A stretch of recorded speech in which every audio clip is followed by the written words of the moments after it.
बहुत ही shocking plane crash. Air India की फ्लाइट AI-171 अहमदाबाद से लंदन जा रही थी। 240 से ज्यादा पैसेंजर्स और क्रू मेंबर्स इसमें बैठे थे और टेक ऑफ करने के सिर्फ 40 सेकंड बाद ही ये फ्लाइट बड़ी तेजी से नीचे डिसेंड करने लगी और लिटरली टेक ऑफ के 2 मिनट बाद ही ये प्लेन जाकर क्रैश कर जाता है गुजरात के रेजिडेंशियल एरिया में। ये पूरा इंसिडेंट इतना शॉकिंग इसलिए है क्योंकि इतिहास में इस स्पेसिफिक प्लेन टाइप के लिए ये पहला क्रैश है। ये एक बोइंग 787 ड्रीम लाइनर प्लेन था जिसका एक एक्सीलेंट सेफ्टी रिकॉर्ड है। आज तक इतिहास में ये प्लेन कभी क्रैश नहीं किया है। ड्रीम लाइनर की पहली फ्लाइट साल 2009 में उड़ी थी, आज से 16 साल पहले, और तब से लेकर आज तक कोई भी इस लेवल का हादसा इस प्लेन के साथ नहीं हुआ है। मैं जानता हूं बोइंग एज ए कंपनी का एक बहुत ही खराब ट्रैक रिकॉर्ड रहा है पिछले कुछ सालों में, जैसे कि उनके प्लेन टाइप B737 मैक्स, इसमें कई सारे मैन्युफैक्चरिंग डिफेक्ट्स देखे गए और कई सारे प्लेन क्रैशेस भी देखे गए हैं पिछले कुछ सालों में, लेकिन ये वाला प्लेन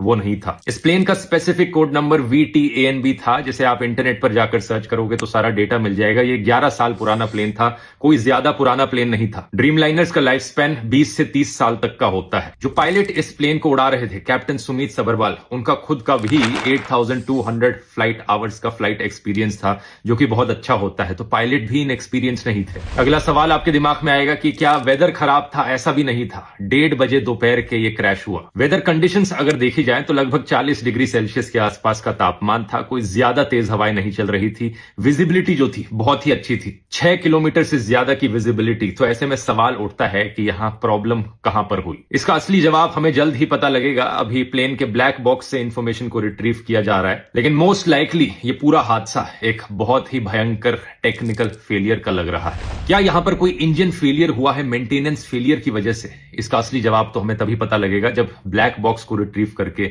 सारी इंफॉर्मेशन पब्लिक में रखी जाएगी। लेकिन सवाल यहां पर पूछे जाने चाहिए इन दो कंपनीज से, एयर इंडिया और बोइंग।